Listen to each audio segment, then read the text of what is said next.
हमारा मिशन तो क्या सिखाता है, घर संसार छोड़ के संन्यास लेना नहीं है, वेश धारण साधु बनना नहीं है, समाज पे बोझ बनना नहीं है। जो कारोबार धंधा बिजनेस कर रहे करना और मेहनत से करना है। कल 100 कमाते थे 150 कमाना है, लेकिन हलाल का मेहनत का अच्छे से, किसी का हक मार के नहीं, किसी का छीन के नहीं, किसी को दुख दे के नहीं। खूब कमाओ, 1000 कमाते थे 2000 कमाओ, लेकिन उस 24 घंटे में से थोड़ा सा टाइम निकालो, उस अपनी कमाई में से थोड़ा सा पैसा निकालो, अपनी ज़िंदगी में से, अपने जो सुख में से थोड़ा सा सुख निकालो, लोगों को सुख बांटो, लोगों की सेवा करो और लोगों से जाकर मिलो, उनको ब्रह्म ज्ञान समझाने और पहुंचाने की कोशिश करो। ये तो हमें आदेश है कि जब तक माता जी हमें आदेश न दे, 2 हाथ का जो इशारा किया जाता है ज्ञान का, हम वो नहीं कर सकते। बाकी पूरी ज्ञान चर्चा कर सकते हैं, पूरी ज्ञान चर्चा करने की हमको परमिशन माता जी ने दिया है। 2 हाथ के इशारे से जो निराकार प्रभु ज्ञान बताया जाता है, वो छोड़कर जिस दिन उसकी आज्ञा हो जाएगी वो भी कर सकते। तो रोज़ आना हमको टाइम निकालना है, और टाइम अलग से निकालने की ज़रूरत नहीं। हम किराना दुकान पे जाते हैं, हाँ, हम वावर में जाते हैं, हम बस में जाते हैं, रिक्शा में जाते हैं, तो सबसे पहले शुरुआत क्या करना है कि चलो अभी ये बस के अंदर एक मुस्लिम बैठा हुआ है, एक सिख बैठा हुआ है, एक बंजारा है कि नहीं है, कौन है, हिंदू है, उसकी भाषा कौन, कुछ नहीं मालूम। तो पहला काम ये शुरू करना है कि मैं आत्मा हूँ, मुझे आत्मा का ज्ञान मिल गया, परमात्मा मालूम पड़ गया, और मेरी आत्मा को जो अच्छा लगता है, ये जो इंसान दिख रहा, काला है, गोरा है, छोटा है, नाटा है, कुछ भी है, इसके अंदर भी वही आत्मा है जो आत्मा मेरे अंदर है। मेरी आत्मा को जो अच्छा लगता है, इसकी आत्मा को भी वही अच्छा लगता है।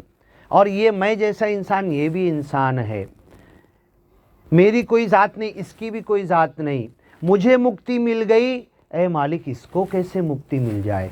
मुझे ज्ञान मिल गया, मालिक इसको कैसे ज्ञान मिल जाए। दिन भर में जितनों को तुम देखो, ये सोच के तो देख सकते हैं ना, बात करने का चांस मिले कि ना मिले, जाके उसको सिमरन के बोल सुनाने का चांस मिले कि ना मिले, पूरे विचार सुनाने का चांस मिले कि ना मिले, लेकिन जैसे ही नज़र पड़े किसी के ऊपर, मन में ये विचार और ख्याल तो ला सकते, मालिक इसको भी ज्ञान मिल जाए, ये भी ज्ञानी हो जाए, ये भी निरंकारी हो जाए, ये भी है निराकार तेरे को पहचान ले। ये निरंकारी तो है, इसको पता नहीं है। हर इंसान बचपन से, दुनिया का हर इंसान निरंकारी है, निराकार में रह रहा है, लेकिन उसको ज्ञान प्रगट नहीं, ज्ञान मालूम नहीं। तो पहला काम ये करो, मैं आज सुबह कल उठने के बाद जितने इंसानों पर नज़र पड़ेगी, मैं मन में यह अरदास और प्रार्थना और दुआ करूँगा, मालिक इसको ज्ञानी बना दे। फिर उसके बाद अगर बात करने का चांस है, कुछ बोलने का चांस है, तो फिर उसको बोलने का, बताने का, सत्संग में बुलाने का चांस है तो बुलाने का। एक बार बोल दिया उसने मैं नहीं आता, दूसरी बार गए, ए बोला ना नहीं आता मैं, तीसरी बार गए, पागल होगा समझा क्या, हाँ नहीं बोल रहा, बार बार आके बोल रहा, तो भी हमारे साधु संत दुनिया में आज तो कोई मारता भी नहीं है।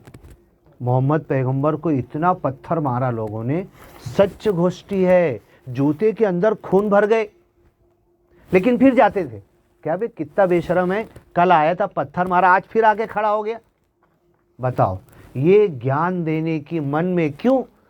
और मोहम्मद पैगंबर क्या बोलते थे, अरे मैं तुम्हारे पास में तो तुमको मुक्ति देने आ रहा, तुम आग में गिर रहे, तुम्हारी कमर पकड़ के खींच रहा, मेरी तो ये इच्छा है, तुम मुझको दिख रहे कि तुम आग में गिर रहे, तो मैं क्यों तुमको पकड़ के ना खींचूं। ये तो तुम्हारी भूल है, तुमने मुझको पत्थर मारा है, ये तो तुम्हारी भूल है। और जितने साधु संत नबी रसूल पैगंबर आए, लोगों का पत्थर उठा के, जो पत्थर मारे थे वही पत्थर उठा के उसको मार सकते थे, नहीं मारे। जो पत्थर पैर को आके लगे थे, खून जूते में भरे थे, वही पत्थर उठा के मार सकते थे, नहीं मारे। यही मन में लिए, यहाँ तक के मोहम्मद पैगंबर मक्का मदीना से बाजू में एक गांव है ताइफ, आज तो नेट का ज़माना है, तुम खोल के देख लेना, ताइफ गांव, हाँ उधर पे गए तो आज तो साधु संतों का स्वागत होता है। मैंने बोला बकरी का दूध तो मुझको मिल गया, माता जी ने फिर लेकर आए यहाँ पर। उस ज़माने में साधु संतों का कोई स्वागत नहीं होता था, खाने पीने को कोई नहीं पूछता था, लेकिन फिर भी मक्का से ताइफ कितना किलोमीटर है वो भी निकाल लेना आप, कितना किलोमीटर है। मोहम्मद पैगंबर और मक्का की गर्मी जैसे राजस्थान में है ना, राजस्थान के अंदर वैसी गर्मी होती है, ऊँट राजस्थान में भी चलता है ना, उस गर्मी के अंदर गए, लेकिन किसी ने सुना नहीं, किसी ने सुना नहीं। मोहम्मद पैगंबर के पास, थोड़ा बाहर उधर ले चले जाओ, कोपरे में उधर। मोहम्मद पैगंबर के पास दो फरिश्ते आए और बोले तुम सच्चे संत हो, और ये जो ताइफ गांव है ना, दो डोंगर के बीच में है, निराकार प्रभु ने हमें भेजा है, एक आदेश देकर भेजा है कि ऐ मोहम्मद पैगंबर सिर्फ यस कर दो, निराकार प्रभु ये दोनों डोंगर को ऐसे मिला देगा, पूरा ताइफ गांव दो डोंगर के बीच में खत्म हो जाएगा। क्यों? कि सच्चे संतों को पत्थर मारा है, उनका खून निकला है।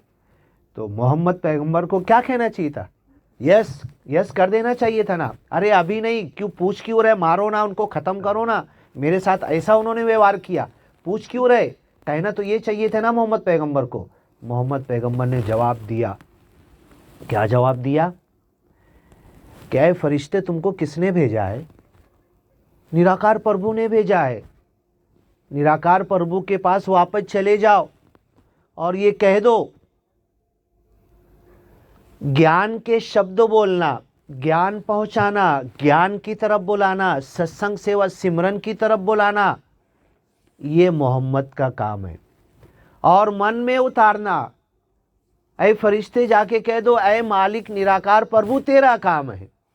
हम कान तक आवाज़ डाल सकते, देखो ये माइक लगा हुआ, हम बोल रहे, आपके कान में आवाज़ डाल सकते, मन में कौन उतारेगा? ये निराकार प्रभु उतारेगा, मन में हम नहीं उतार सकते, ये हमारी शक्ति नहीं है। दोनों डोंगर को दबा के गांव को ख़त्म करने वाले फरिश्ते, जाओ निराकार प्रभु से कह दो, कान में आवाज़ डालना मोहम्मद का काम है और मन में ज्ञान को उतारना ए निराकार प्रभु तेरा काम। ये अगर आज नहीं मान रहे, कल इनकी औलाद मानेगी। और जाके नेट पे फिर उठाकर देख लो, हिस्ट्री में लिखा हुआ है, वही ताइफ गांव से मोहम्मद इब्ने कासिम इंडिया में आए थे, पाकिस्तान सिंध के रास्ते, पंजाब के रास्ते से आए थे।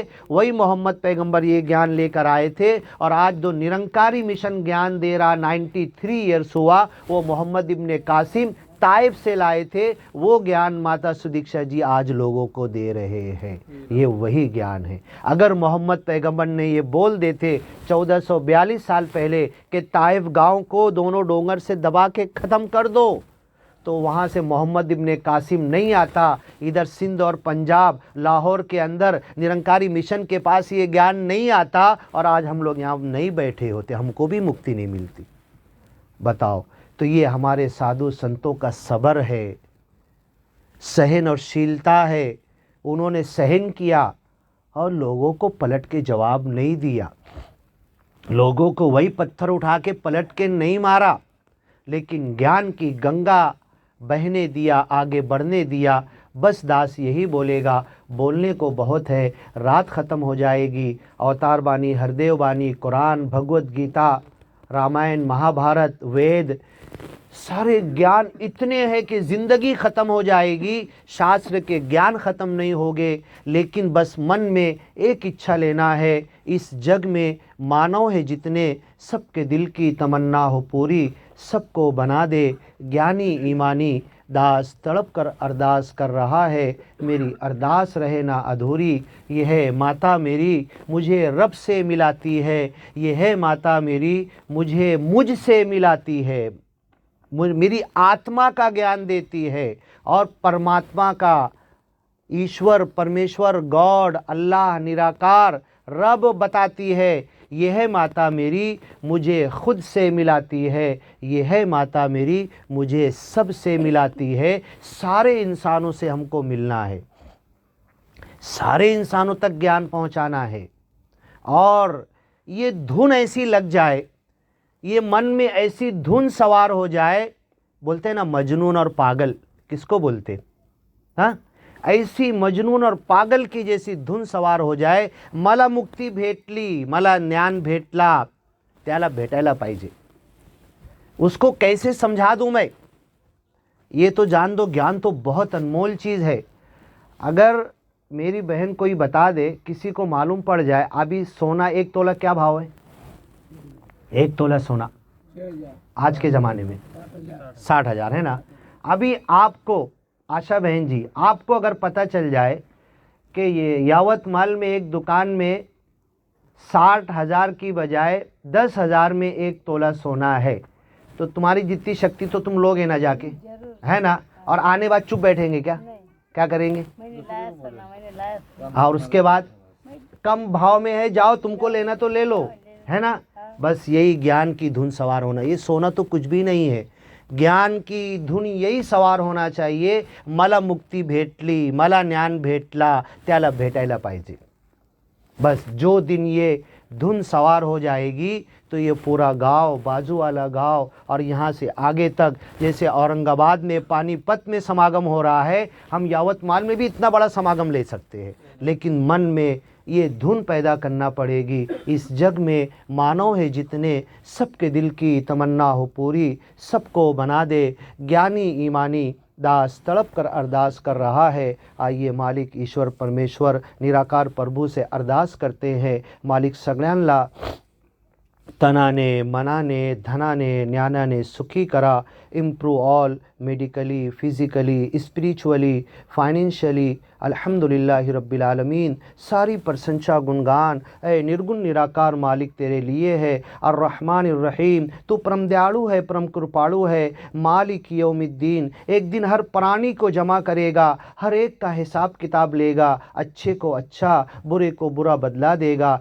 इय्याका नाबुद, मालिक तेरी भक्ति करते हैं, तेरा ज्ञान लिया है, तेरा नाम स्मरण करते हैं। व इय्याका नस्तईन, तुझसे हर कार्य में मदद मांगते हैं। इहदिन सिरातल मुस्तकीम, हमें सरल मार्ग मुक्ति के रास्ते पर चला, सत्संग सेवा सिमरन के रास्ते पर चला। सिरातल लदीना अनअमता अलैहिम, ये रास्ता तो उन लोगों का है ए मालिक जिनको तूने बख्शिश दी है। दुनिया के पहले इंसान आदम पैगंबर, हर नबी रसूल पैगंबर, मोहम्मद पैगंबर, सेवालाल महाराज, निरंकारी गुरु, उन्हें ए मालिक तूने दुनिया धन दौलत प्रॉपर्टी दी कि नहीं दी, लेकिन ये ज्ञान दिया। ये ज्ञान बड़ी प्रॉपर्टी है। गैरिल मग़दूबि अलैहिम वलद्दाल्लीन, और इसी सरल मार्ग मुक्ति के रास्ते पर हमें चला। इहदिनस सिरातल मुस्तकीम, इस सीधे रास्ते, इस ज्ञान के रास्ते पर, सत्संग सेवा सिमरन के रास्ते पर हमको चला। ये तो तेरे अच्छे बंदों का रास्ता है।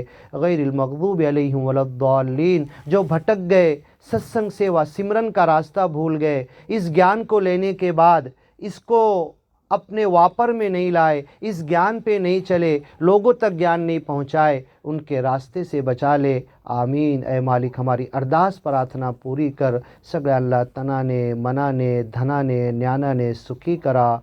Improve all medically, physically, financially, spiritually. बड़े प्यार से कहना, जय निरंकार जी।